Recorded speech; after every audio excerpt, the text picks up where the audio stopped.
Halo semuanya, selamat datang di Comic Universe. Kali ini saya akan membahas manhwa baru yang berjudul Player dari Keluarga yang Runtuh. Pada awal cerita menunjukkan sebuah tempat yang dipenuhi oleh monster. Tempat itu bernama Adeon. Tempat di mana kau tidak bertambah usia dan harus bertarung melawan monster tanpa henti. Tempat bermain para dewa. Tempat di mana MC terbangkitkan. Setelah mati di kampung halamannya di benua Delia, MC dan orang-orang lain terseret ke tempat ini tanpa tahu alasannya. Mereka bergabung dengan pasukan yang dipanggil Player. Di neraka ini, dia harus bertarung tanpa henti dan tidak bertambah usia. MC telah melewati banyak sekali pertarungan. Setelah menghabiskan lebih dari 100 tahun berada di ambang kematian untuk merebut kembali kebebasan yang telah dicuri, akhirnya MC berhasil menantangnya. Sosok yang menciptakan neraka ini hanya untuk hiburan, God of Adeon. Saat ini MC telah membunuh monster paling besar di sana, dan setelahnya dia mengaktifkan sebuah sihir, Rise Dead. Setelah mengucapkan mantra itu, lingkaran sihir aktif di sekitarnya. Di tempat dia sudah dikelilingi monster-monster yang lain. Saat lingkaran sihir itu telah aktif, dia memanggil mayat-mayat monster yang sudah dia bunuh menjadi pasukan undead miliknya yang memiliki energi berwarna hijau.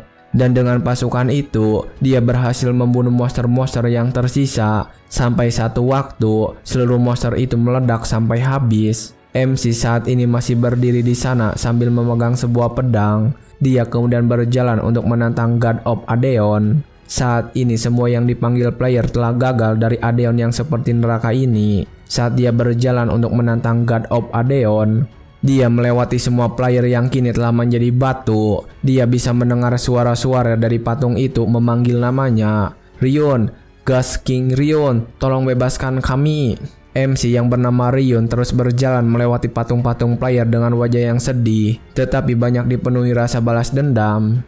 Dia menatap penuh dendam ke arah langit. Satu sosok yang muncul di hadapannya, sosok yang berkilauan cahaya emas. Dia adalah God of Adeon. God of Adeon saat ini sedang tersenyum melihat Rion yang masih selamat sampai saat ini. Rion membuka matanya lebar ketika God of Adeon tersenyum memandang rendah kepadanya. Dan ketika dia memandangnya, God of Adeon berbicara kepada Rion. Rion Sermin dari keluarga bangsawan besar yang telah jatuh di benua Deria, ditangkap oleh Peton, keluarga bangsawan lain yang menyerang keluarganya. Disiksa selama bertahun-tahun dan datang ke Adeon setelah mengalami kematian. Saat God of Adeon membahas latar belakangnya, Rion tidak terima dan memarahi God of Adeon, berteriak padanya untuk menutup mulutnya. Tetapi God of Adeon tidak mempedulikan itu dan kembali membahas tentang latar belakang keluarganya. Setelah itu, hanya dalam 100 tahun, dia berhasil mencapai level master di semua 3 kelas, Ghost, Assassin, dan Necromancer. Sungguh mengesankan. Rion yang merasa sedang diejek oleh God of Adeon mulai kembali mengangkat pedangnya dan mengeluarkan kekuatan untuk menyerang. Dia juga saat ini berbicara melawan God of Adeon. Kau menjebakku di medan pertempuran yang tak ada hentinya ini. Bermain-main denganku sampai puas dan akan kubunuh kau. Kau pikir ini menyenangkan?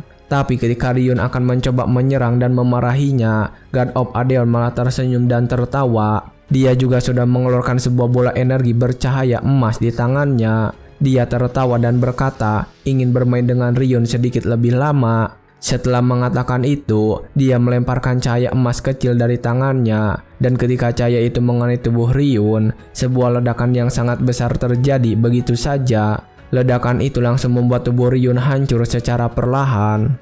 Rion saat ini hanya diam saja tidak bisa melawan. Sementara God of Adeon wajahnya menyeringai dan tersenyum. Dia juga berbicara kepada Rion sekali lagi dengan wajah yang menakutkan. Rion Sermin, bukankah kau punya kata-kata terakhir? Aku akan mengabulkan satu harapanmu. Setelah mengatakan itu, God of Adeon turun dari langit dan mendekati Rion yang sudah terkapar di tanah. Rion sendiri menjawab jika dia tidak butuh harapan yang diberikan oleh God of Adeon.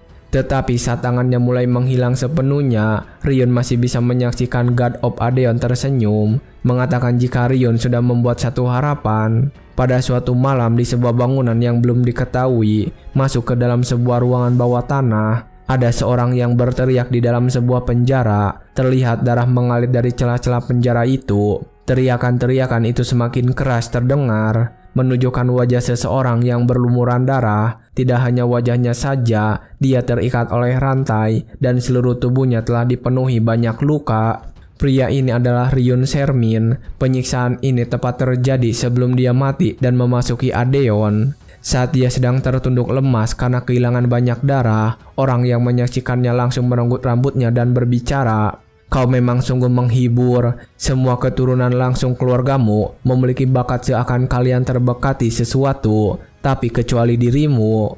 Pria berambut putih ini tersenyum saat mengatakannya, dan seterusnya dia menggoreskan besi panas yang telah dibakar tadi ke tubuh Ryun. Setelah besi panas itu menyentuh tubuhnya, Ryun menjerit kesakitan dan memuntahkan darah dari mulutnya. Tapi sekali lagi, saat Ryun sedang menjerit kesakitan seperti itu, pria yang menyiksanya malah tersenyum menikmatinya. Dia sekali lagi menghina Ryun saat sedang seperti itu. "Kau seperti terkena kutukan, terlahir tanpa apa-apa, tapi hidupmu sulit sekali disingkirkan." Setelah dia mengatakan itu, Ryun berusaha mengatakan sesuatu kepadanya. Ryun bersusah payah mencoba berbicara. Melihatnya kesusahan berbicara, pria yang menyiksanya kembali mentertawakan. "Aku tak mengerti apa yang kau katakan. Mungkin seharusnya aku biarkan saja lidahmu dulu. Kukira mungkin akan dapat sesuatu dari keturunan Sermin, tapi ternyata yang ini tak ada apa-apanya." Setelah mengatakan itu, dia langsung meninggalkan Ryun dan terhenti di depan pintu keluar. Pria itu kemudian menatap Ryun dengan matanya yang merendahkan dan mengatakan sesuatu. "Cobalah untuk tidak mati hari ini, karena Paton, bukan, aku, Suns, akan merayakan tahun ketiga melenyapkan keluarga Sermin." Setelah mengatakan semua itu, Suns langsung pergi meninggalkan penjara bawah tanah. Sementara saat ini, Ryun yang terikat oleh rantai hanya menjatuhkan kepalanya ke tanah dengan darah yang terus mengalir dari tubuhnya. Malam itu Ryun mencoba untuk bersandar ke dinding untuk beristirahat. Dia kemudian kembali teringat dengan Sun yang selalu menyiksanya. Hari ini sudah 3 tahun berlalu. Keluarga Sermin adalah keluarga yang mempertahankan baris depan melawan monster. Monster yang terus-menerus keluar dari Dark Zone dan berusaha untuk menyerang benua Deria. Di antara 5 keluarga bangsawan besar benua Deria, Sermin adalah yang terkuat dan yang paling terkenal. Namun dengan hilangnya ayah dan para kakaknya Ryun secara mendadak, keluarga Sermin mengalami krisis dengan cepat. Lalu keluarga Peton memanfaatkan kesempatan itu untuk menyelamatkan keluarga Sermin. Yang mereka inginkan adalah blessing yang telah diturunkan secara turun-temurun dalam keturunan keluarga Sermin, Blood of Dragon. Mereka yang mengemban darah itu menjadi Archmage Circle ke-7 di usia 10 tahun dan Swordmaster di usia 15 tahun. Namun Ryun bukan termasuk di antara mereka yang disebutkan di atas. Sekali dalam beberapa abad, sebuah kutukan akan muncul pada keluarga Sermin, kutukan Demon King Arkan, dan Ryun Sermin yang mewarisinya. Karena kutukan itu, Ryun tidak pernah bisa mempelajari ilmu pedang atau magic apapun. Saat ini di dalam penjara bawah tanah, Ryun memiliki tatapan penuh dendam. Dia menyesal karena telah dikutuk. Dia menangis karena merasa sakit hati. Dia menyesal karena mengalami eksperimen dan penyiksaan yang menyakitkan dari Sun Penton.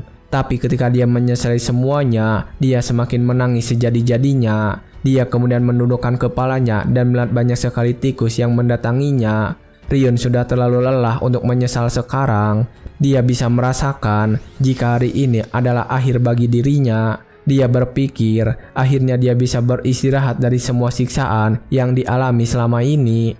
Dan karena bau darah pada tubuhnya, itu memancing tikus-tikus yang datang ke sana untuk memangsanya. Saat tikus-tikus itu mulai menggerogotinya, Ryun menutup matanya sambil terus menangis. Dia pasrah dengan keadaannya saat ini. Tapi saat dia sudah pasrah dengan akhir hidupnya saat itu, dia tiba-tiba teringat tentang kejadian yang dia lalui di Adeon. Dia ingat ketika membasmi semua monster yang ada di sana. Dia juga ingat ketika dia melewati teman-temannya yang sudah gugur menjadi patung.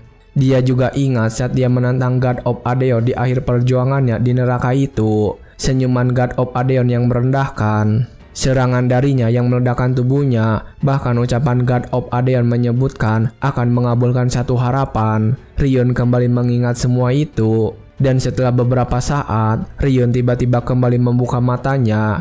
Dia juga mendengar ada pelayan yang terus memanggil namanya dan mencoba membangunkannya. Saat dia membuka matanya, dia melihat pelayan wanita yang memakai kacamata. Dan karena melihatnya dia sangat kaget. Saat dia terbangun, pelayan itu pun kembali ke posisinya. Rion kebingungan karena melihat jika itu adalah Colin, pelayan keluarga Shermin. Dia bingung karena melihat Colin ada di depannya dan terlihat begitu muda. Rion yang baru saja bangun langsung meminta Colin untuk membawakan cermin kepadanya. Setelah Colin membawakan cermin, Rion melihat wajahnya muncul di cermin. Namun dengan penampilan yang lebih muda dari sebelumnya, Rion yang penasaran lalu bertanya kepada Colin tanggal berapa saat ini. Colin mengatakan jika sekarang tanggal 17 Agustus 1945 kalender Deria. Rion sangat terkejut saat mendengar tanggal itu. Dia terus menatap cermin dan tangannya seakan-akan tidak percaya. Rion ingat jika tanggal ini dia berusia 12 tahun dan ini juga waktu yang sama ketika keluarga Shermin memulai kejatuhannya di tangan Peyton. Saat dia mengingat Sun Peyton yang memulai rencana menjatuhkan keluarganya, Rion juga ingat jika God of Adeon akan mengabulkan satu harapannya. Rion memasang wajah serius, bertanya-tanya apakah dia benar-benar kembali memutar waktu. Saat dia sedang memikirkan kejadian ini dengan sangat serius, seseorang memasuk kamar dan berbicara kepadanya. Saat Anda tak mau bangun, saya kira mungkin Anda berpura-pura lagi. Ternyata Anda memang tampak tidak sehat. Karena itu, Anda boleh melewatkan latihan hari ini. Melihat kedatangannya ke kamar, Rion semakin terkejut karena melihat orang yang dia kenal dari kehidupannya. Orang ini adalah Alessandro, Kapten Shermin Knight. Saat Alessandro mencoba membahas latihan yang harus dilaksanakan hari ini, Colin mencoba untuk menolak. Tetapi saat dia melakukan itu, Rion langsung menghentikan Colin. Rion tersenyum dan bangun dari tidurnya. Dia kemudian menghadap kepada Alessandro dan mengatakan sesuatu dengan percaya diri. "Aku baik-baik saja. Kamu ngomong latihan apa hari ini?" Alessandro terkejut saat Rion menolak untuk libur. Alessandro berkata jika hari ini adalah latihan gerak kaki pedang panjang. Saat Rion lagi berjalan dan membangun dari ranjangnya, Alessandro yang terkejut kemudian bertanya, "Apa Anda sungguhan Tuan Muda?" Rion sendiri langsung mengambil pedangnya dan menjawab pertanyaan itu dengan percaya diri.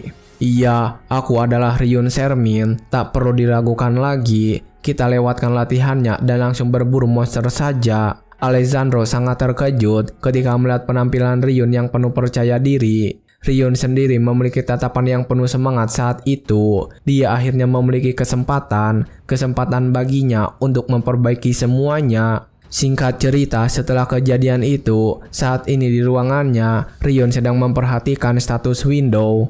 Tertulis di sana nama lengkapnya dan juga beberapa stat yang dimiliki oleh Rion.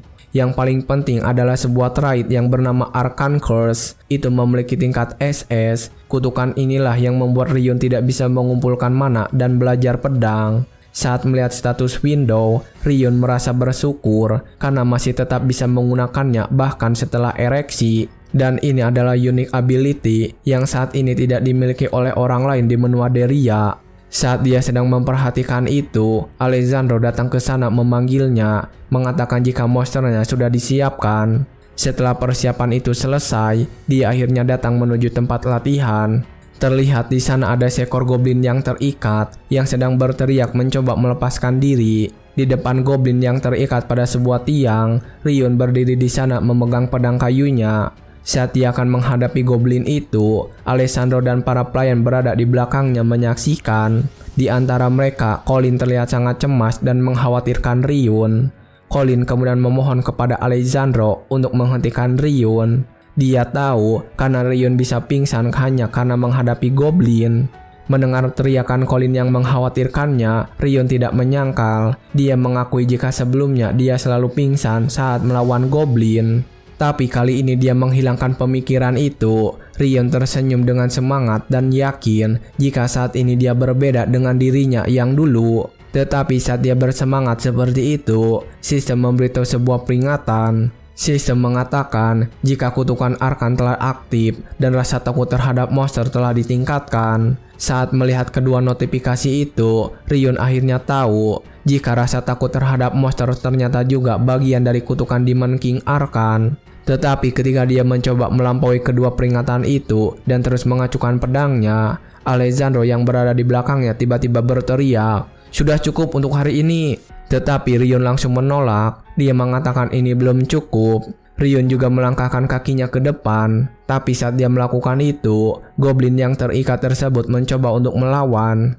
Dan karena rasa takut terhadap monster telah ditingkatkan, Rion sedikit tersentak. Dia kemudian mencoba terus untuk bertahan dan memaksakan dirinya. Rion mencoba menenangkan dirinya. Dan karena lawannya ini hanya seekor goblin, Rion meyakinkan dirinya jika dia bisa melakukannya. Dia kembali terlihat bersemangat, mengingat kembali kalau dibandingkan dengan ancaman yang dia rasakan dari God of Adeon sebelumnya, kutukan seperti ini tidak ada apa-apanya. Saat dia melihat wajah goblin, Rion kembali mengingat wajah God of Adeon yang sedang memandang rendah dirinya. Dia juga mencoba membayangkan tekanan yang dia rasakan saat berhadapan dengan God of Adeon. Setelah mengingat kembali ketakutan yang dihadapi sebelum ereksi, Rion akhirnya bisa bergerak. Dia mengangkat pedangnya tinggi-tinggi dan menyerang goblin itu dengan sangat keras. Saat dia melakukan itu, Alessandro dan para pelayan yang lain sangat terkejut melihat pemandangan di hadapan mereka. Bahkan setelah mengoyunkan pedangnya, sistem memberitahu jika Rion telah berhasil mengatasi Arcane Curse melalui pengalaman yang melampaui kutukan. Rank dari Arcane Curse kini telah diturunkan, dan Rion saat ini tidak lagi merasa takut terhadap monster. Terlihat goblin itu memiliki luka di atas kepalanya. Rion juga berdiri dengan tegak menatap rendah ke arah goblin. Setelah melakukan serangan itu, Rion lalu berbicara kepada Alessandro, "Kapten, bawakan pedang sungguhan untukku." Alessandro menghunuskan pedangnya dan bertanya apakah Rion baik-baik saja saat ini. Sementara itu, Colin yang ada di sisinya terlihat sangat panik. Rion sendiri tersenyum saat Alessandro menanyakan keadaannya, dan melihat senyumannya itu membuat Alessandro sangat senang. Dia senang karena akhirnya melihat Rion menjadi seorang pria yang sesungguhnya. Sementara itu, Rion yang sudah mendapatkan pedang asli langsung mendatangi goblin yang ketakutan. Tanpa ragu, dia mengoyunkan pedangnya dengan bersemangat dan membunuh goblin. Rion tersenyum saat membunuhnya. Setelah membunuh goblin itu, Rion berbalik menghadap para pelayan dan Alessandro. Saat itu, Alessandro merasa seberkas cahaya sedang turun menerangi keluarga Sermin yang ada. Alessandro yang melihatnya kemudian berbicara kepada Colin. "Perhatikan baik-baik, Colin. Sosok di sana itu tak diragukan lagi. Dia adalah kepala keluarga Sermin yang berikutnya." Singkat cerita, setelah kejadian di lapangan latihan, Rion saat ini sedang berada di rumahnya dan membersihkan wajah. Dia menatap ke cermin dan kembali melihat bayangan dirinya yang berlumuran darah. Dia saat ini merasa terbantu karena ada status window dan bantuan sistem. Dia juga merasa lega karena bisa mengatasi Arcane Curse yang memastikan jika dia bisa berkembang. Rion saat itu kemudian membuka status window dan melihat kalau di XP miliknya yang telah meningkat. Tapi saat melihat itu, dia terlihat kecewa karena XP yang meningkat itu sangat sedikit. Dan kalau cuma begini, dia perlu memburu 10.000 goblin hanya untuk naik level. Dia tidak punya waktu jika harus melakukan itu. Rion harus dengan cepat naik level karena hari ketika kediaman Sermin dipenuhi dengan teriakan semakin dekat. Rion kembali menatap cermin dan melihat dirinya yang berlumuran darah. Saat ini dia masih belum yakin bisa mengatasi Arcane Curse secara penuh. Tapi meski begitu, dia terlihat tetap bersemangat. Dia tidak boleh menyia-nyiakan kesempatan yang sangat berharga. Saat ini sudah 2 tahun sejak ayah dan para kakaknya menghaling. Dan saat ini keluarganya sudah dalam keadaan berbahaya. Rion menatap tangannya. Dia bersyukur karena musuh masih belum memulai rencana. Rion tiba-tiba mengepalkan tangannya dan terlihat sangat bersemangat. Dia saat ini sudah menemukan satu cara untuk naik level. Dan dia berencana untuk memeriksa cara kedua ini. Saat ini dia memanggil seorang perempuan berambut merah ke tempatnya. Singkat cerita, mereka berdua telah bertemu di sebuah ruangan. Dan tanpa basa-basi, wanita itu langsung bertanya kepada Rion, "Saya sudah dengar soal perburuan goblinnya. Meski begitu, Anda bilang memanggil saya untuk latihan magic." Ternyata wanita ini adalah ketua Magic Corps keluarga Sermin, Seina. Seperti Alessandro, dia adalah Archmage Circle ke-7, yang mana hanya ada beberapa di benua ini. Wanita misterius yang latar belakang dan sifatnya tidak diketahui siapapun kecuali kepala keluarga Sermin. Saat Rion sedang memikirkan kembali hal itu, Seina saat ini menatap Rion dan mengatakan sesuatu. Apa Anda merasa sanggup hanya karena telah mengalahkan satu goblin yang terikat? Latihan magic itu berbeda dengan latihan pedang. Selain itu, apa Anda lupa jika kita tidak melanjutkannya karena Anda tidak memiliki bakat? Ryun yang mendengar semua kalimat itu hanya diam saja dan menatapnya dengan tenang. Dia tahu jika karena Arcane Curse yang menghilangkan semua bakat, tubuhnya tidak bisa merasakan mana apalagi unggul dalam ilmu pedang atau akademik. Tapi semua itu berakhir saat ini. Ryun lalu memasang wajah serius dan bertanya kepada Seina, "Kau tak mau tanya apa aku bisa merasakan mana?" Saat Ryun memberikan pertanyaan itu, Seina langsung terkejut dan panik seketika. Akhirnya setelah beberapa obrolan, Seina tiba-tiba membentuk seekor naga menggunakan sihir. Dan setelah membentuk naga, Seina berbicara kepada Ryun, "Kamu bisa membuka matamu sekarang. Aku sudah membuat gambar yang hanya bisa dilihat dengan mana untukmu. Kalau ucapanmu itu memang benar, maka beritahu apa yang telah aku gambar." Saat mendengar tentang ucapan itu, Ryun membuka matanya dan mulai merasakan gambar tersebut. Dia lalu menjawab jika Seina membuat seekor naga merah yang indah. Seina terkejut saat mendengar jawaban itu. Dan ketika Ryun bertanya apa jawabannya salah, Seina terlihat kesal dan mengatakan jawabannya benar. Dia juga saat ini terlihat seperti sangat kebingungan. Seina mengatakan kebingungannya itu tanpa ragu. "Kamu benar-benar berubah, tapi bagaimana? Kecuali kalau pemahaman manamu setara denganku. Aku bahkan sudah menyiapkan jebakan supaya naga ini terlihat seperti makhluk lain." Saat sedang memikirkan semua itu, Seina mondar-mandir di sana memikirkan bagaimana cara Ryun mendeteksi mana. Ryun yang melihat Seina begitu serius memikirkannya, kemudian berbicara kepadanya memberitahu sesuatu. "Seina, meski aku bisa merasakan mana, aku tidak bisa menggunakan metode kultivasi mana milik keluarga. Itulah kenapa aku membutuhkan bantuanmu." Seina yang mendengar itu sekali lagi terkejut. Ryun saat ini tahu jika mana tidak bisa digunakan sampai itu bisa dikenali oleh tubuh. Dan kultivasi mana adalah jalan untuk naik level. Saat Ryun membahas tentang kultivasi mana, Seina lalu menjelaskannya dengan serius. "Tapi, apa kamu paham permintaanmu barusan? Kultivasi mana artinya siap mengorbankan diri agar manamu masuk ke dalam dirimu. Aku akan menjadi penguasa nyawamu." Ryun tersenyum saat mendengar pernyataan itu. Dia lalu bertanya apakah Seina akan membunuhnya. Karena saat ini Ryun tidak akan bisa melawan Seina. Seina yang mendengar itu terlihat sangat malu. Dan setelah mengatakan hal itu, Ryun kembali mengingat kehidupan yang sebelumnya. Dia tahu jika hanya Seina yang bisa diandalkan sekarang. Di kehidupan sebelumnya, meski mana dan sekujur tubuhnya mulai rusak, Seina terus melindungi Ryun dan mengorbankan nyawanya. Ryun kemudian menjulurkan tangannya sehingga membuat Seina tersipu malu.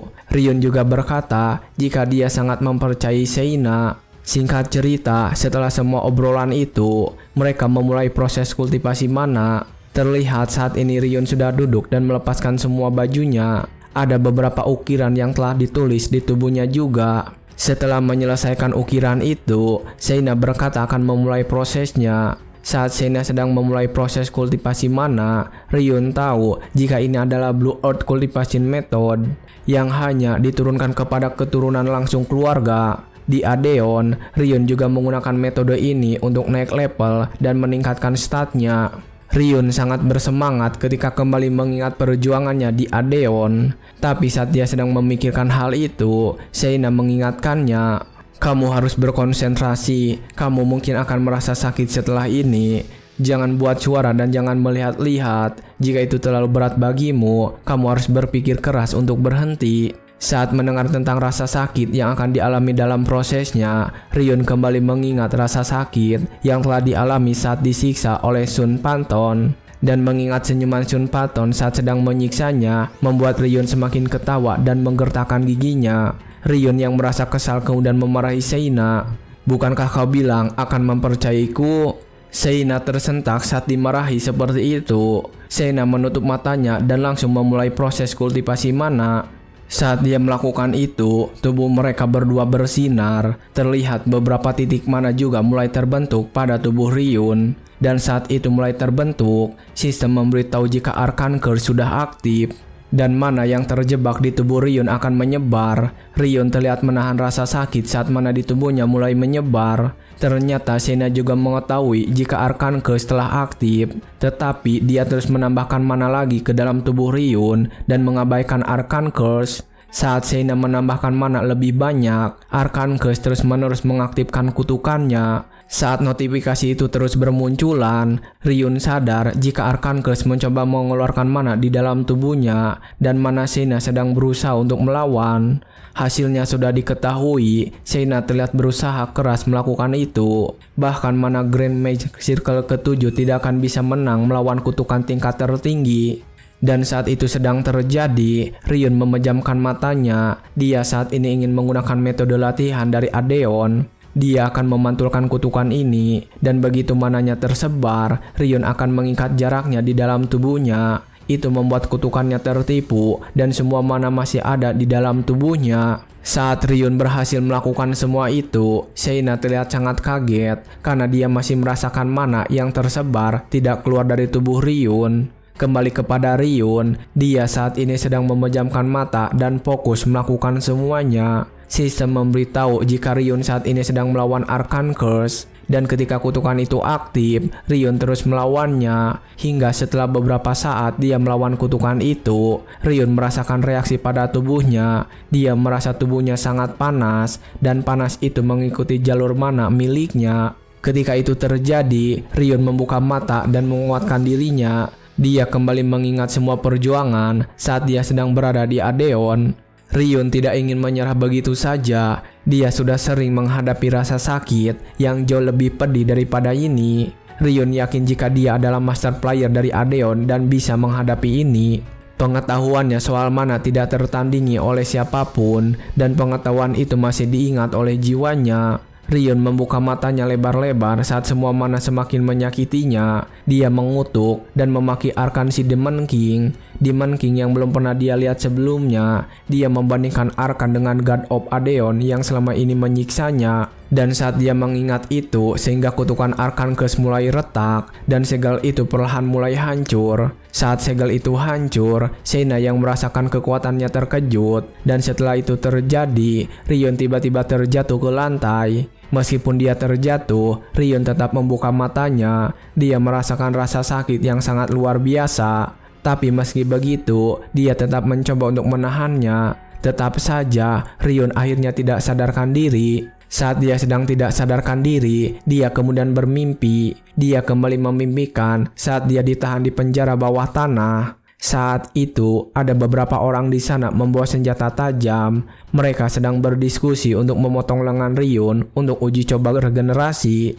Ryun yang ada di sana hanya diam saja mendengarkan obrolan mereka dan pasrah dengan keadaannya. Tapi saat dia telah pasrah dengan keadaan itu, tiba-tiba sebuah pedang melayang. Ternyata ada seorang pria yang menyelamatkan Ryun. Pria bertopeng itu langsung membunuh orang yang akan melakukan uji coba kejam pada Ryun. Pria itu yang telah membunuh para peneliti menatap ke arah Ryun. Ryun pun sama, saat ini membuka matanya dan menatapnya. Singkat cerita, dalam mimpi itu, Ryun tidak sadarkan diri. Dan saat membuka matanya, dia sudah berada di luar penjara. Saat dia sedang memperhatikan situasinya, dia mendengar seseorang memanggilnya dan terkejut. Saat Ryun melihat wajahnya, ternyata orang yang menyelamatkannya adalah Alessandro. Alessandro saat itu meminta maaf atas keterlambatannya. Ryun terlihat senang saat melihat Alessandro datang menyelamatkannya.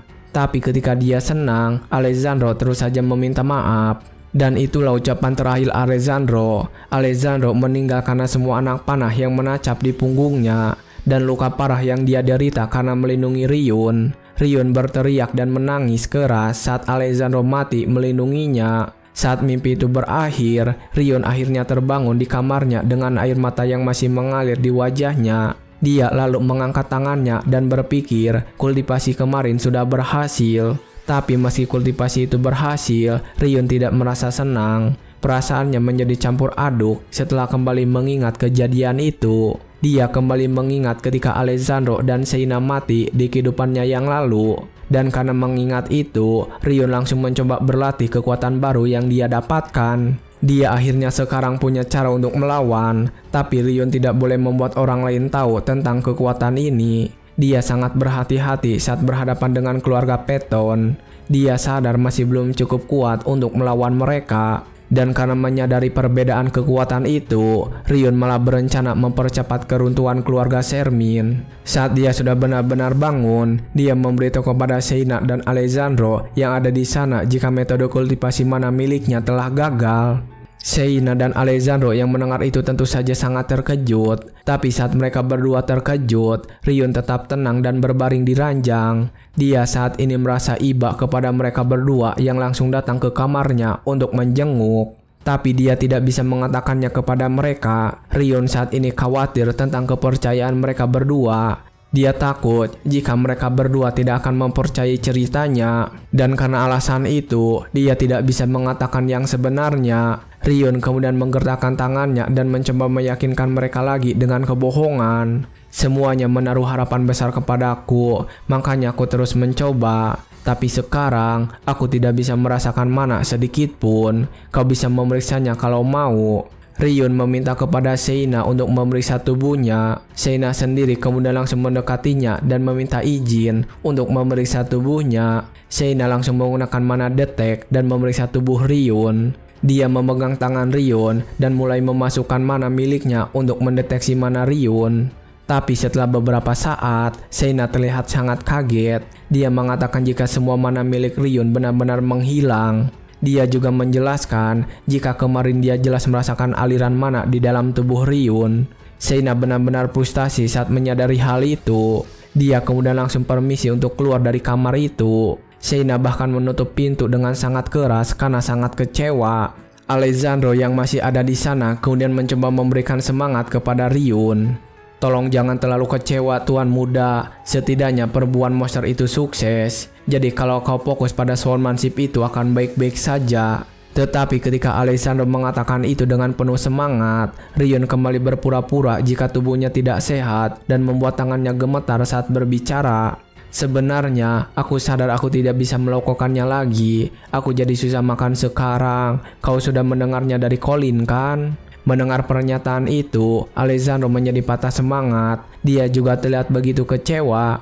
2 bulan kemudian di kediaman, Colin saat ini sedang berdiri di depan pintu kamar Rion. Wajahnya terlihat sangat sedih. Dia sedih karena Rion tidak keluar dari kamarnya. Dia ingat di keluarga Shermin yang tidak memiliki kepala keluarga, hanya matriark yang mencoba mempertahankan martabat keluarga. Tetapi beliau juga mulai mencapai batasnya. Saat dia sedang berdiri di sana, beberapa pelayan datang kepadanya.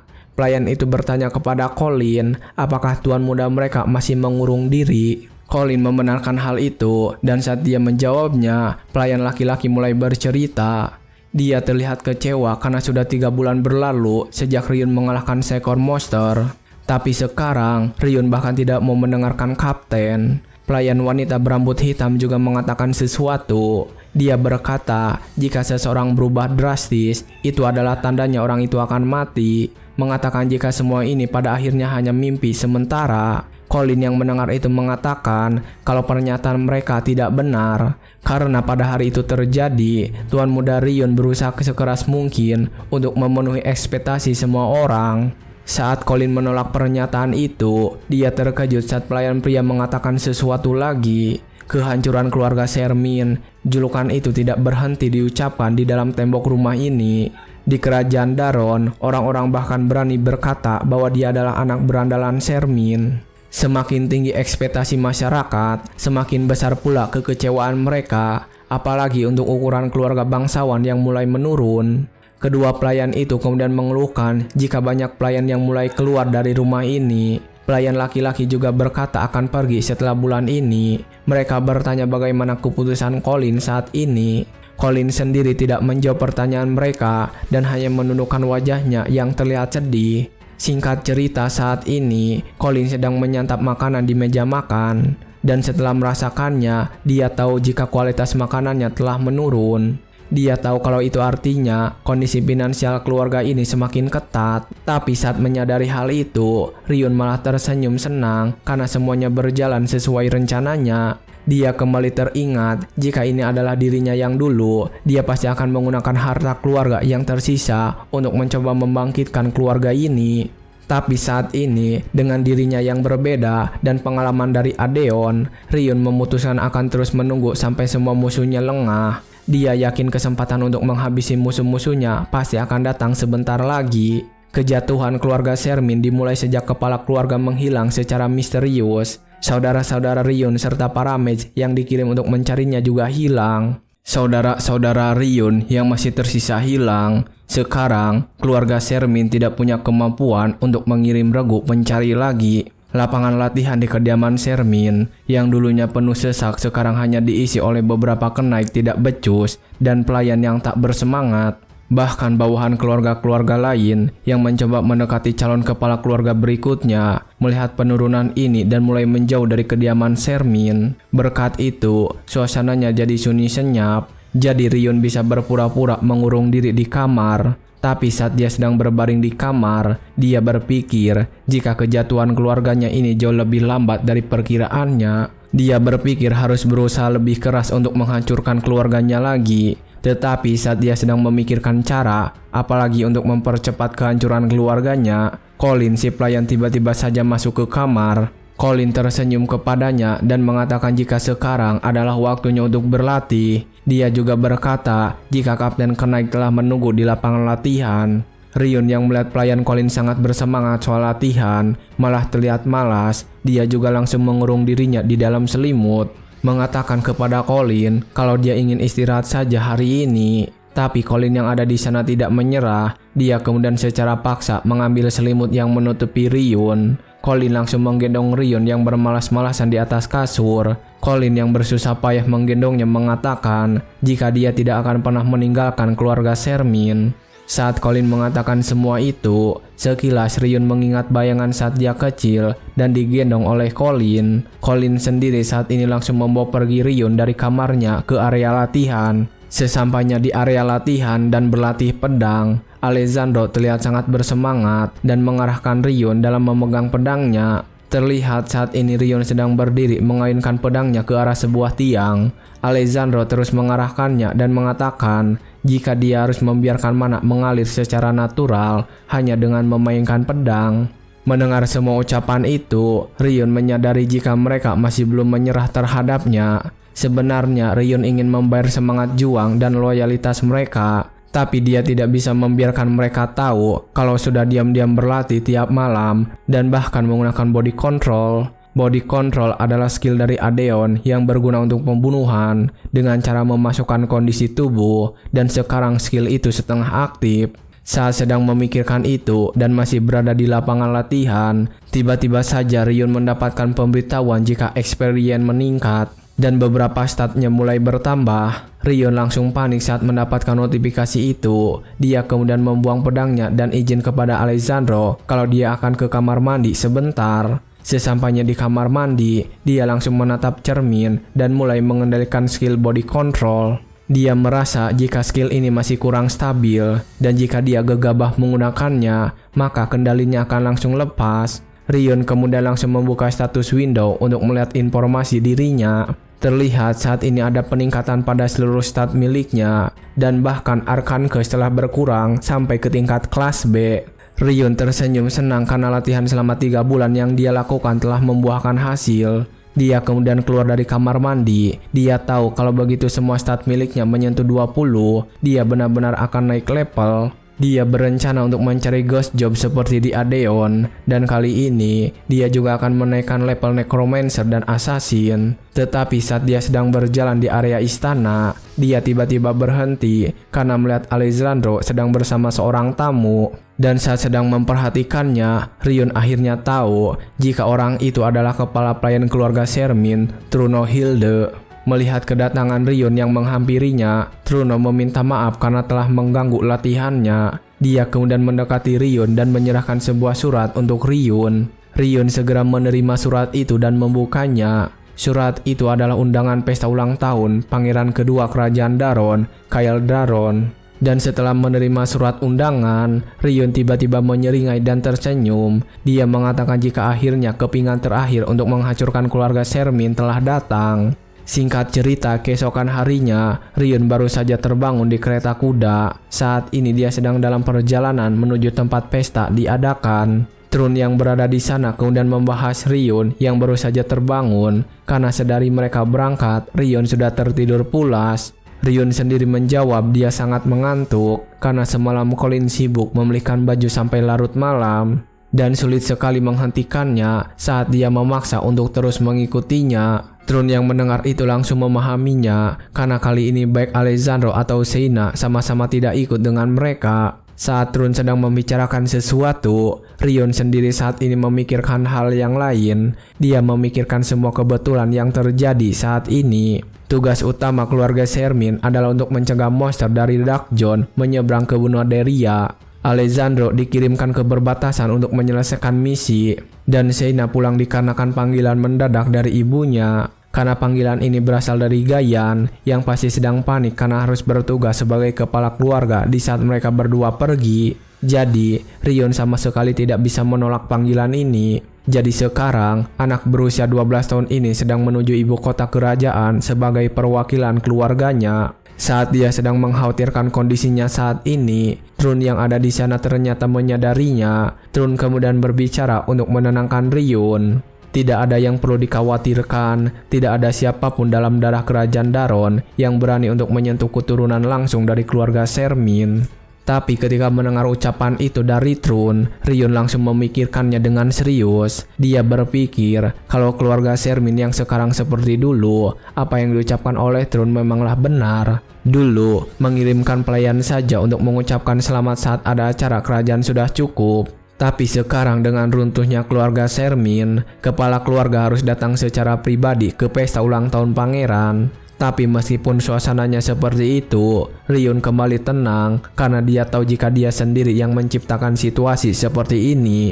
Saat ini kereta mereka sudah berada di dekat ibu kota kerajaan Daron, Dairbon. Singkat cerita, akhirnya mereka telah sampai di kerajaan Daron. Di sana terlihat Kyle Daron sudah menunggu kedatangan mereka dengan para pelayan di belakangnya. Ryun sendiri langsung turun dari kereta itu setelah melihat Pangeran Kyle Daron ada di sana untuk menyambutnya. Kyle sendiri langsung menyebut Ryun yang telah keluar dari kereta kudanya. Selamat datang, naga dari Deria. Inilah dia Kyle Daron, pangeran kedua dari kerajaan Daron. Setelah mendengar sambutan itu, Trun langsung membungkuk dan berterima kasih. Suatu kehormatan menerima undangan dari Anda, Pangeran Kyle. Terima kasih atas sambutan dari kerajaan ini. Tetapi saat itu, saat Ryun sedang membungkuk bersama Trun, dia langsung memperhatikan sekelilingnya menggunakan matanya yang dialiri sedikit kekuatan. Dia tahu kalau dari gerbang kota sampai kastil kerajaan, dia bisa merasakan tatapan dari para rakyat sipil pada kereta yang dia naiki. Tatapan khawatir mengenai jatuhnya keluarga Shermin. Ryun tahu kalau rumor mengenainya juga telah tersebar. Dia bisa mendengar para bangsawan yang mengatakan Ryun adalah pembuat onar yang menyedihkan, dan kehancuran keluarga Shermin itu benar-benar terjadi. Ryun bisa melihat ledekan dan ejekan tersembunyi dari para keluarga bangsawan kepadanya. Tetapi ketika menyadari semua itu, dia malah tersenyum karena senang semuanya berjalan sesuai dengan rencananya. Untuk memastikan rencananya berjalan tetap mulus, dia kemudian berpura-pura gugup dan menyapa mereka semua. Saat dia melakukan itu, Trun menutup wajahnya karena tidak menyangka dengan sikap yang akan ditunjukkan oleh Ryun. Sementara para bangsawan yang melihat sikapnya itu malah terlihat senang dan semakin merendahkannya. Ryun semakin tersenyum saat melihat sikap para bangsawan. Dia berencana untuk mengikuti ritme saat ini. Akhirnya setelah beberapa hari mereka berada di sana, para pengawal yang menemani Ryun datang ke sini sedang berada di sebuah ruangan menikmati makanan mereka. Mereka membahas kedatangan mereka yang lebih awal, sekarang datang ke sini seminggu sebelum pesta diadakan. Bahkan saat ini sudah 5 hari semenjak Ryun memasuki kamarnya tapi belum keluar juga. Para pengawal membahas kedatangan mereka yang lebih awal untuk bercengkrama dengan bangsawan dari kerajaan lain. Tapi salah satu dari mereka mengatakan jangan berharap tinggi-tinggi kepada Ryun. Dia membahas Ryun yang baru saja datang ke sini yang bahkan tidak sanggup menyapa para bangsawan dengan benar. Dan mereka juga membahas Ryun yang begitu sampai di kamar untuknya, dia sama sekali tidak pernah beranjak keluar dari kamar itu. Salah satu pelayan bahkan sampai menangis, dia benar-benar sangat menyesal karena tidak bisa menikmati pesta ini. perayaan yang diadakan sebelum ulang tahun. Dia sudah membayangkan makanan lezat, alkohol, dan wanita-wanita yang ada di pesta. Sementara mereka sedang membahas tentang kekurangan Ryun dan penyesalan mereka tidak menikmati pesta, salah satu pengawal memasuki ruangan tersebut dengan membawa berita baik. Dia menceritakan kepada teman-temannya jika Ryun meminta dirinya untuk memerintahkan para escort bersiap dengan baik karena dirinya akan menghadiri pesta perjamuan hari ini. Dan saat mendengar kabar baik itu, para pengawal yang ada di sana merasa senang. Mereka juga menjadi sangat bersemangat. Tapi saat mereka sedang bersemangat, pengawal yang membawa berita tadi meminta mereka untuk merahasiakan kabar ini sampai acara dimulai dari kepala pelayan Trun. Mereka sedikit berdiskusi tentang solusi dari masalah ini, dan setelahnya mereka langsung pergi bersiap untuk pergi ke pesta perjamuan. Saat mereka melakukan itu, ternyata Ryun ada di sana dan mendengarkan semua ucapan mereka. Dia merasa jika dengan segini parah escort itu akan merasa tenang dan tidak menyesal dengan datang kemari. Lagi pula dia telah menghabiskan beberapa hari belakangan ini untuk berlatih dengan bebas tanpa adanya gangguan. Dia saat ini sedang berada di balkon, bersiap untuk menghadiri perjamuan. Dan dia menghadiri ini bukan hanya demi para escort saja, dia punya tujuan yang lebih besar. Hari ini pria itu akan datang, Sun Spartan.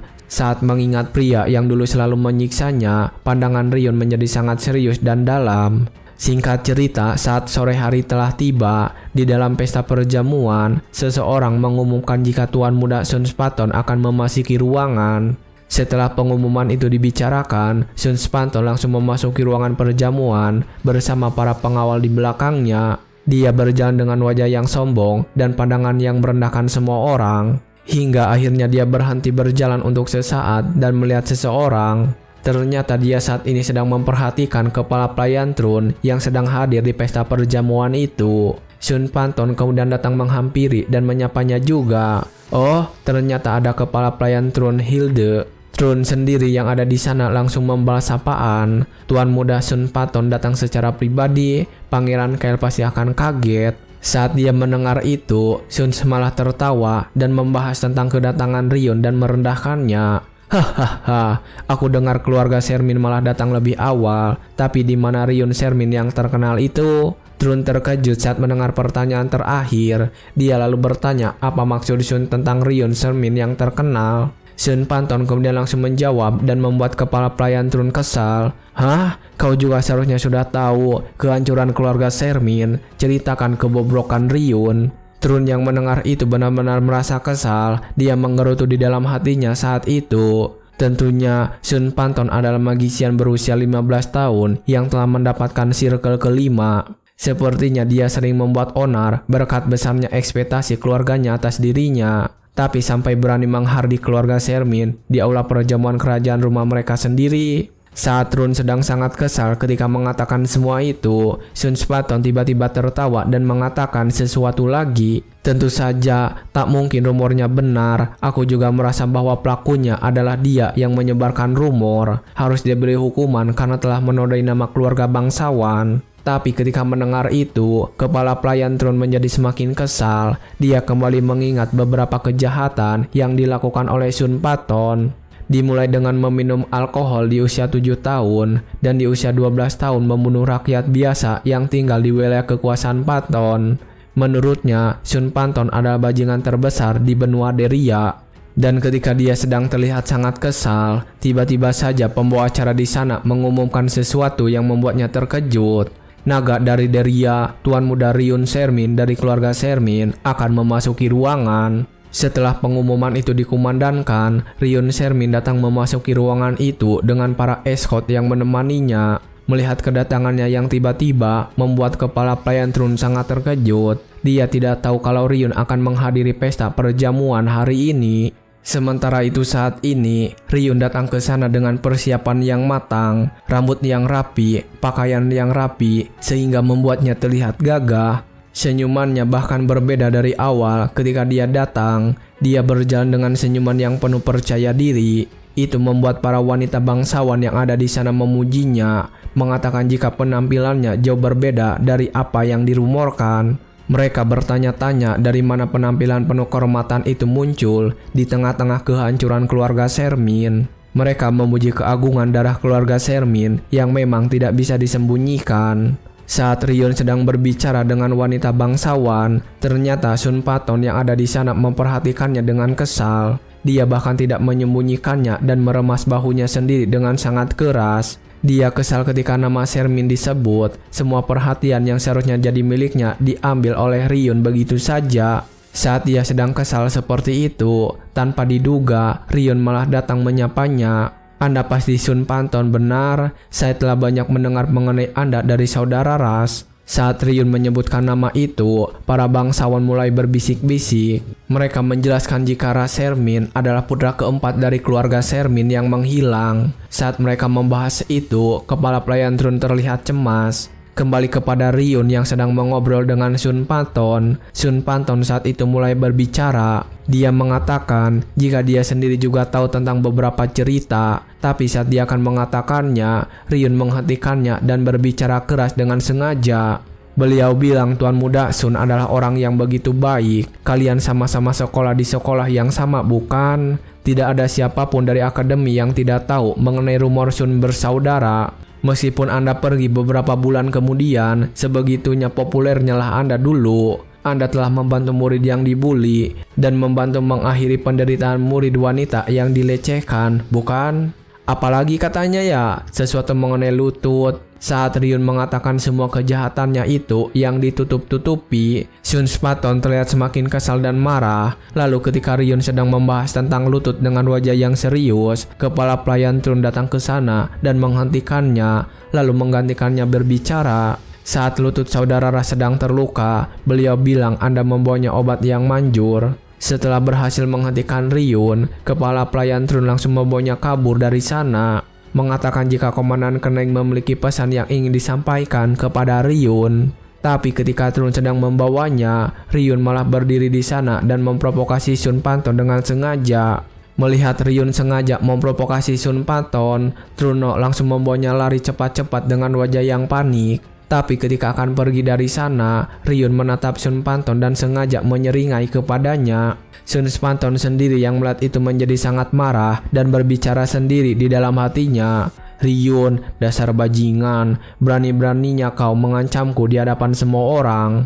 Tetapi ketika melihat Sun Paton menunjukkan kemarahan kepadanya, Ryun malah tersenyum dan senang karena amarah Sun Paton adalah benih penting untuk rencananya. Setelah perjamuan itu selesai, malam harinya di ruangannya sendiri, Sun Paton melemparkan vas bunga yang ada di sana. Dia kemudian langsung mengutuk Ryun yang pada pesta perjamuan berani menghinanya begitu saja dan mengancamnya. Dia kemudian kembali mengingat ucapan yang dikatakan oleh Ryun waktu di perjamuan. Dia kemudian menggerutu sendiri dan kembali membayangkan tentang saudara Ryun. Sudah kuduga, Ras telah mengetahuinya. Aku bukannya keluar dari akademi, tapi aku dikeluarkan. Meski mereka menggunakan kekuatan Paton supaya berita ini tidak tersebar. Dan soal lututku, penghinaan itu tidak boleh ketahuan. Saat memikirkan kembali tentang lututnya, dia kembali mengingat tentang kejadian dulu di akademi. Saat itu, Sun terlihat sangat bertahan. Di hadapannya saat ini berdiri Ras Shermin yang terlihat sangat marah. Ras terlihat sedang melindungi seorang wanita di belakangnya. Ras Shermin yang mengeluarkan kekuatannya kemudian mengancam Sun yang sedang ketakutan. Sun Paton, kau telah melewati batasan. Terlihat ada bekas serangan di lantai. Sun sendiri yang sedang ketakutan kemudian mencoba menjelaskan situasinya. Aku bersumpah aku tidak tahu bahwa dia adalah kekasihmu. Aku hanya mengira bahwa rakyat jelata sepertinya pasti cerdas karena bisa masuk akademi ini. Makanya aku mendekatinya. Tetapi saat mendengar itu, Ras tetap tidak terima karena Sun telah menyentuh kekasihnya. Ras Shermin saat itu mengatakan jika status mereka tidaklah penting di sini karena di akademi mereka adalah murid yang sama. Dia tidak terima karena Sun telah menggunakan magic untuk melukai murid perempuan. Dia kemudian kembali mengancam Sun dengan tegas. Cepat berlutut dan minta maaf kepadanya. Tapi kalau kau tidak menyesal secara tulus, aku akan membunuhmu sekarang juga. Sun Paton saat itu benar-benar ketakutan dan terlihat seperti menangis. Dia terlihat berlutut di hadapan Ras Shermin yang sudah bersiap dengan sebuah serangan. Mengingat semua kenangan pahit itu membuat Sun Paton berteriak keras di kamarnya sendiri. Dia benar-benar ingin segera melaksanakan rencananya malam ini juga. Dia saat ini benar-benar ingin membungkam Ryun Sermin yang membicarakan tentang lututnya. Dia memegangi kepalanya dan tersenyum menyeramkan, mengatakan jika Ryun Sermin sebentar lagi akan menerima takdir yang menyedihkan. Tapi ketika dia sedang memikirkan rencananya, tiba-tiba ada seseorang yang mengetuk pintu dan Sun Paton sendiri mengizinkan orang itu untuk memasukinya. Pintu terbuka setelah mendapatkan izin dan seseorang memasuki ruangan. Sun Paton tersenyum saat melihatnya dan menyapanya. Wah, tidak kusangka kau akan datang kemari malam-malam begini. Kepala pelayan keluarga Sermin, Truno Hild. Terlihat malam itu Truno memasuki kamarnya dengan cukup tenang dan wajah yang serius. Singkat cerita, setelah beberapa saat perjamuan, Ryun sudah berada di dalam kereta dan dalam perjalanan pulang ke rumahnya. Di dalam kereta itu dia tersenyum karena semuanya berjalan sesuai dengan rencananya. Dimulai dari meninggalkan image sebagai anak terkurung, menjadi tuan muda yang cerdas namun bernasib malang, tanpa punya bakat sebagai kenaik atau mage. Dia juga senang karena Sun Paton sudah memakan jebakannya, dan saat dia sedang memikirkan semua rencana yang berjalan lancar, kepala pelayan Trun tiba-tiba saja mengejutkannya dan mengatakan sesuatu. Maaf baru sempat mengatakannya sekarang, tapi sikap tuan muda di jamuan hari ini sangatlah luar biasa. Aku merasa bahwa harapan di masa depan keluarga Sermin belum padam. Tetapi ketika mendengar pujian itu, Ryun langsung membantah. Dia mengatakan jika dirinya telah gagal membangun relasi dengan bangsawan lain dan juga telah cari gara-gara dengan Sun Paton. Kepala pelayan Trun yang mendengar itu malah tertawa, mengatakan jika sikap Ryun di hadapan Lord Sun Paton tadi benar-benar mendebarkan. Ryun tersenyum saat pelayan yang mengatakan itu. Dia kemudian memukul sesuatu di keretanya dan membuat sihir kedap suara aktif di sekelilingnya. Kepala pelayan Truno yang melihat itu terlihat sangat kaget. Dia bertanya-tanya apa maksud dari semua ini. Kenapa Ryun tiba-tiba mengaktifkan mekanisme kedap suara? Ryun kemudian menatap Truno dengan serius dan mengatakan sesuatu dengan tegas. Harapan masa depan keluarga Sermin belum padam. Kalau kau memang mempercayai itu, maka tidak mungkin kau akan mengkhianati kami. Truno yang mendengar itu terlihat sedikit panik. Dia lalu bertanya apa maksud dari ucapan barusan. Ryun lalu kembali mengatakan sesuatu dengan tegas dan tatapan yang penuh intimidasi. Kejahatan yang kau lakukan adalah hal yang tidak bisa dimaafkan. Tapi karena kau melakukannya demi keluarga Sermin, kejahatanmu bisa dimaafkan. Truno benar-benar terkejut saat Ryun mengatakan semua itu.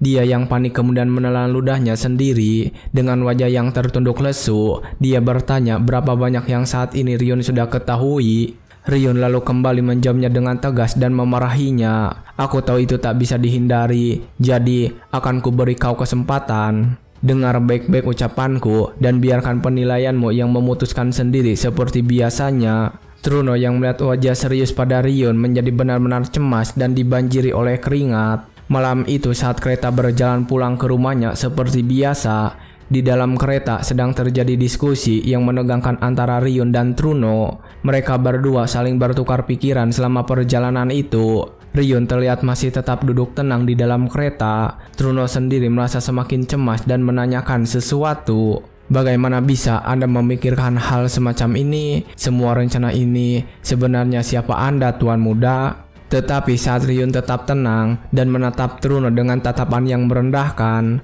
dan saat itu terjadi, Truno tiba-tiba saja menutup wajahnya dengan kedua tangannya. Dia kemudian tersenyum dan melepaskan kedua tangannya, memperlihatkan wajahnya yang menangis bahagia. Dia berkata, jika saat ini rasanya dia ingin bersorak bahagia sekarang. Setelah melihat reaksinya yang seperti itu, Ryun kemudian tersenyum dan berbicara dengan tenang. Aku sudah tahu keputusan yang mau kau buat, kepala pelayan Truno. Kau sudah melangkah keluar dari jalur kerajaan. Melihat ekspresi tenang yang diperlihatkan oleh Ryun, membuat Truno menjadi benar-benar penasaran dan cemas. Dia bertanya-tanya kenapa Ryun masih tetap tersenyum seperti itu, meski tahu apa yang akan terjadi. Namun dia tiba-tiba saja sadar jika itu bukanlah sebuah senyuman, tetapi niat membunuh yang kejam dan mengerikan. Sementara saat ini, kereta tiba-tiba berhenti begitu saja. Pengawal yang ada di sebelah kereta menyadarinya dan bertanya kepada kusir. Tetapi ketika dia memeriksa kusir yang mengendarai kereta itu, pengawal terkejut. Pengawal melihat jika kusir yang mengendarai kereta telah mati karena racun yang tidak diketahui. Saat itu juga, dia merasakan ada serangan yang datang mengincar kereta mereka. Dia lalu langsung memberitahu semua pengawal tentang serangan tersebut, meminta semua pengawal untuk melindungi gerbong yang berisikan Ryun Sermin di dalamnya. Saat mereka melindungi gerbong, mereka melihat banyak anak panah yang mengandung mana sedang menghujani mereka. Melihat itu, mage yang ada di sana langsung memasang barrier pelindung. Barrier itu akhirnya berhasil menghadang semua anak panah. Sementara pengawal yang ada di sana merasa marah karena ada orang yang berani macam-macam dengan keluarga Sermin. Dia meminta para penyerang untuk berlutut sekarang juga. Tetapi ketika pemimpin pengawal itu sedang bertahan di garis depan, bawahannya memanggilnya dan mengatakan sesuatu. Saat dia mengatakan itu, terlihat pintu gerbong sudah terbuka tanpa ada seorang pun di dalam. Pemimpin pengawal yang melihat itu benar-benar kebingungan, bertanya apa yang sedang terjadi saat ini. Sementara saat ini di tempat yang lain, Truno sedang mengendarai kuda dengan tergesa-gesa. Wajahnya terlihat sangat serius dan seperti sedang terburu-buru menuju sebuah tempat. Ternyata saat ini dia sedang membawa Ryun yang terikat di belakangnya. Saat itu Ryun benar-benar berpura-pura untuk tidak sadarkan diri. Tapi saat ini dia sedang terus melatih kekuatannya. Beberapa notifikasi dari sistem mengatakan jika ada skill-skill yang mulai aktif. Ryun sendiri saat ini bertanya-tanya berapa lama waktu sudah berjalan saat ini. Karena jumlah status affecting spell yang aktif jauh melebihi normal, dia juga berpikir jika saat ini para penjaga keluarga Sermin pasti sedang mengamuk. Karena di kehidupan sebelumnya, setelah dia diculik dalam insiden ini, keluarganya mengerahkan semua tenaga mereka untuk mencarinya. Keturunan terakhir dari keluarganya selain dirinya ada adiknya. Tapi dengan hancurnya keuangan keluarga Sermin secara cepat, kehancuran penuh keluarga mereka akhirnya tidak terelakkan. Tapi dengan kondisinya yang sekarang, Ryun yakin bisa menggunakan insiden ini, mengubahnya sesuai dengan keinginannya, dan akhirnya membantu kemajuan rencananya. Beberapa saat sebelumnya di dalam kereta, ketika mereka sedang membahas tentang rencananya, Truno bertanya tentang rencana Ryun untuk memalsukan kehancuran keluarga Sermin. Sermin sendiri yang mendapatkan pertanyaan itu langsung menjelaskannya saat itu. Situasi keluarga Sermin sudah berada di kondisi kritis. Kalau semua orang melihatku berjuang untuk mempertahankan keluargaku sekarang, para keluarga bangsawan lainnya tentu saja akan mencoba untuk menahan kita. Kalau mereka bersatu dan menyerang kita, tentu saja keluarga Sermin takkan bisa berkutik. Itulah sebabnya kenapa aku secara sengaja menyebarkan rumor itu, untuk menunjukkan bahwa keturunan langsung darah Sermin hanyalah kecoa yang tak bisa apa-apa, agar mereka semua lengah. Namun, kalaupun para keluarga bangsawan lainnya tidak lengah, keluarga Peton pasti akan menginjak-injak benih apapun yang dimiliki oleh keluarga Sermin. Meski rumor itu berhasil mengulur waktu, satu hal yang pasti adalah mereka tak akan mengabaikanku begitu saja. Oleh karena itu, aku harus memanfaatkan situasi ini. Sun Spartan telah terpancing oleh provokasiku, dan kalau mereka memiliki niat jahat, saat inilah saat yang tepat. Selagi mereka kembali dari ibu kota kerajaan, akan lebih baik lagi jika ada kolaborator internal. Saat Ryun mengatakan itu dengan wajah yang sangat serius, Truno benar-benar terlihat sangat cemas. Dia bahkan diam saja tidak bisa mengatakan apapun saat itu juga. Lalu saat dia terlihat begitu panik, Ryun bertanya kepadanya dengan sangat serius, "Sekarang waktunya kau mengambil pilihan, Truno. Apakah kau akan membantuku menjadikan insiden ini sebagai puncak dari kehancuran keluarga Sermin? Atau kau akan menjadi sinyal penanda dimulainya rencana kebangkitan dari keluarga Sermin?" Kembali ke saat ini, Ryun sedang fokus untuk terus mengembangkan kekuatannya. Sistem terus memberitahukan perubahan-perubahan yang sedang terjadi. Saat ini dia berpikir jika sejauh ini semuanya berjalan sesuai dengan rencananya.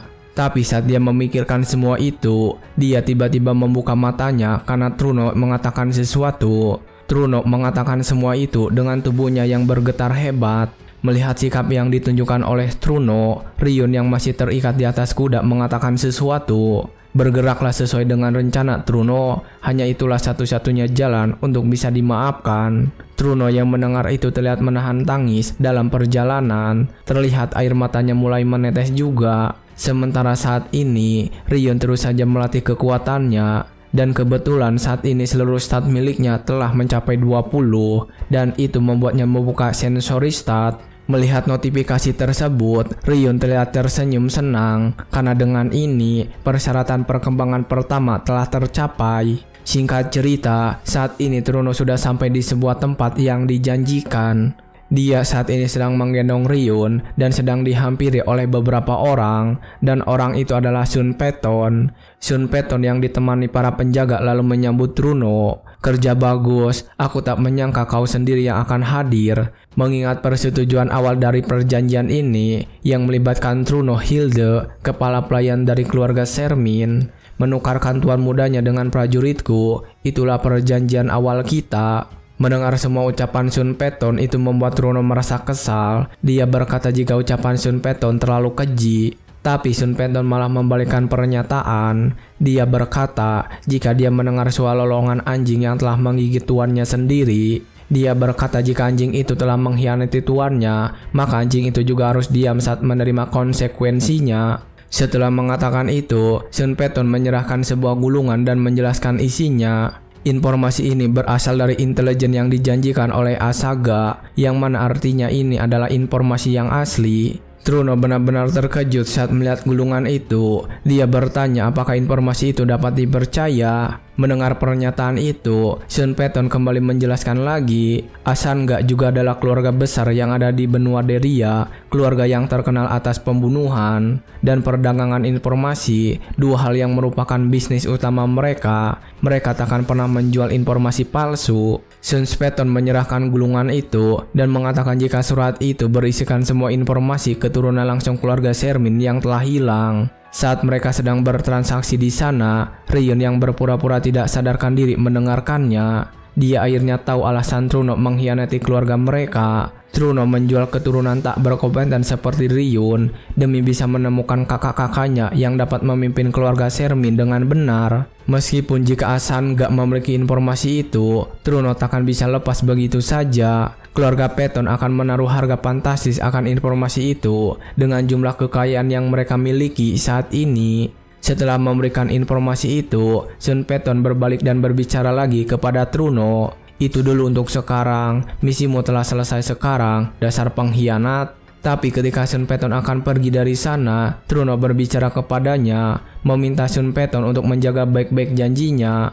Sun Peton kemudian berhenti dan tersenyum kepada Truno. Dia juga mengatakan sesuatu tentang janji yang diingatkan itu. Tentu saja, para prajurit berhargamu itu, aku akan mengirimkan mereka kembali ke keluarga Sermin tanpa insiden apapun. Setelah mendapatkan tentang kepastian janji, Truno kemudian langsung pergi dari sana kembali mengendai kudanya dengan cepat. Lalu setelah Truno pergi dari sana meninggalkan Ryun sendirian, Sun Peton langsung memperhatikan Ryun. Saat dia sedang melakukan itu, salah satu penjaga di belakangnya bertanya apakah sebaiknya mereka singkirkan Ryun sekarang juga. Sun Peton menolak saran itu dan mengatakan sesuatu sambil tersenyum puas. Tidak perlu, meskipun jika mereka kembali, mereka sudah terlambat. Saat ini keluarga Sermin pasti sadar bahwa dialah pelakunya dan dia harus kembali ke keluarga Sermin agar rencana besar kita berjalan dengan mulus. Dengan ini semua persiapan kita telah selesai. Saat dia sedang mengatakan itu, salah satu penjaganya bertanya apakah Sun Peton ingin melakukannya sendiri. Sun Peton lalu menjambak rambut Ryun dengan paksa dan mengatakan jika dia ingin melakukannya sendiri karena dia sudah menunggu di sini, bahkan sampai berbincang dengan pengkhianat itu walau hanya sebentar. Dan akhirnya malam itu pun mereka membawa Ryun menuju penjara bawah tanah keluarga Peton. Setelah beberapa saat berada di bawah penjara tanah yang sama seperti kehidupan sebelumnya, Ryun akhirnya membuka mata. Dan saat dia membuka matanya, dia melihat Sun Peton sudah menatapnya dengan sangat dekat dan berbicara, "Halo adik kecil, apa kau sudah sadar akan situasimu sekarang? Aku sungguh tak bisa menahan gelak tawaku. Pewaris langsung dari keluarga Sermin berakhir dalam keadaan seperti ini." Saat dia mengatakan itu, terlihat saat ini Ryun telah terikat oleh rantai pada kedua tangannya. Ryun yang sadar kemudian mencoba berpura-pura tidak tahu dan menanyakan apa yang sedang dilakukan Sun Peton saat ini. Sun Peton yang ada di sana kemudian menjawabnya dengan tenang. Kau masih juga belum paham? Aku baru saja menculik keturunan keluarga Shermin yang gagah itu. Ryun yang mendengar itu kemudian bertanya, apakah Sun Peton tidak sadar apa yang akan terjadi berikutnya? Sun Peton sendiri hanya tersenyum saat mendengar itu. Dia bertanya apakah saat ini Ryun sedang mengancamnya lagi seperti saat di perjamuan. Ryun hanya tersenyum saat mendapatkan pertanyaan tersebut. Tetapi kali ini, Sun Peton dengan percaya diri kembali menangkap kepala Ryun dan mengatakan sesuatu. Sepertinya kau memiliki beberapa kesamaan dengan kakakmu, Ras. Bagaimana ini? Bukankah aku sudah memberitahumu? Seandainya saja ayah dan kakak-kakakmu semuanya mati dan menghilang, beraninya kau menentang keluarga Peton.